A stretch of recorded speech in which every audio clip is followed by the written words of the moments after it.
Hey everyone, welcome back to my space. मैंने sequence series को आगे प्रोसीड करते हुए मैंने एक और सवाल लिया है जो एडवांस 2011 में पूछा गया है। यहाँ पे पूछा गया उसके बेसिस पे मैं एक राय या फिर एक थोड़ा सा बात आपके सामने रखना चाहूंगा।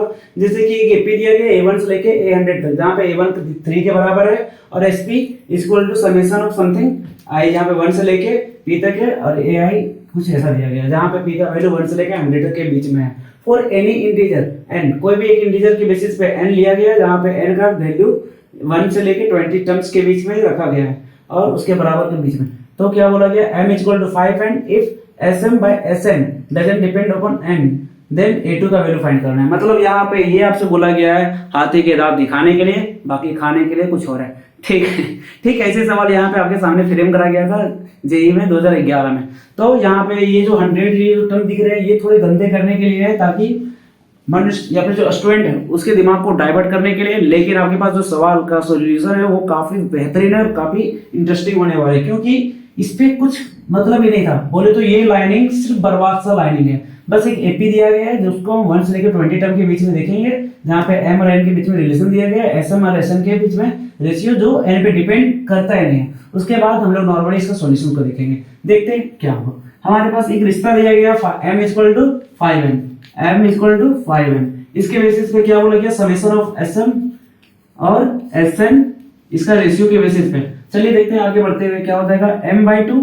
लेकिन हमारे पास m इक्वल टू 5n है, तो ये रिश्ता को आगे प्रोसीड करते हुए m के जगह क्या लिख सकते हैं, s5n अपॉन sn। यहाँ तक क्लियर है।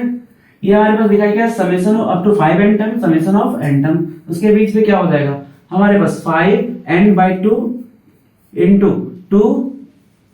अगर हम लोग AP को A1 के नाम से देखें, यहाँ पे पहला टर्म को A1 और ये हमारे पास n-1 के बेसिस पे हम लोग यहाँ पे n को कितना ले रहे होंगे उसके बेसिस पे आगे देखेंगे n-1 इंटू d हमारे पास दिया नहीं है, यहाँ तक क्लियर। और सेकेंड हमारे पास क्या दिया गया n/2 2a1 plus n-1 into d, यहाँ तक क्लियर। अब देखते हैं इस क्वेश्चन को आगे प्रोसीड करते हुए हमारे हाथ क्या लगने वाले, क्या ये 2 कटने वाले, यहाँ तक क्लियर।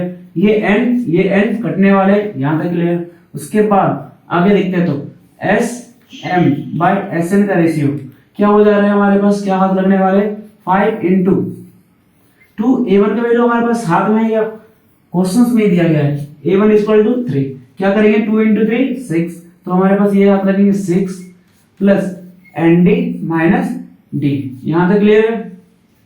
आगे हमारे पास क्या है sn इक्वल टू क्या हो जाएगा, ये हमारे पास 2 इंटू ये 6 हो जाएगा और ये हमारे पास nd माइनस d, यहाँ तक क्लियर। अब ध्यान से देखें तो एक स्टेटमेंट आपके सामने रखे हैं जेई 11 में। वो स्टेटमेंट क्या है, sm by sn summation of m summation up to n doesn't depend on n। ये n पे डिपेंड करता ही नहीं है, मतलब जो हमारे पास ये इंडिपेंडेंट होने वाला है, it is independent of n। तो इंडिपेंडेंट ऑफ n होने के लिए ये जो टर्म्स है हमारे यहाँ जो टर्म है 6 माइनस d और नीचे भी 6 माइनस d, ये 0 होने पड़ेंगे, मतलब एक को सुसाइड तो करना ही पड़ेगा। तो उसी के बेसिस पे हमारे पास n इंडिपेंडेंट होंगे क्या, चलिए सुसाइड करवाते हैं। तो हमारे पास नॉर्मली जो हमसे सवाल पूछा गया A2 का, तो अगर sn और sn इंडिपेंडेंट ऑफ n है उसके बेसिस पे a माइनस d को सुसाइड करना पड़ेगा और सुसाइड करते ही हमारे हाथ लगेंगे d का वैल्यू, ये 6 माइनस d इक्वल टू 0 और d हमारे हाथ लगे 6।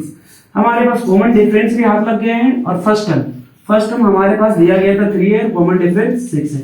उसके बेसिस पे हमें क्या फाइंड करना था A2, और A2 क्या होता है a प्लस d, ये हमारे हाथ में 3 और अभी हमने सुसाइड करवा के 6 लाया, 6 प्लस 3 9 और हमारे पास A2 हाथ लग गए 9। और ये बेहतरीन सा सवाल जो जेई में 2011 में पूछे गए थे, ये सवाल काफी इंटरेस्टिंग थे।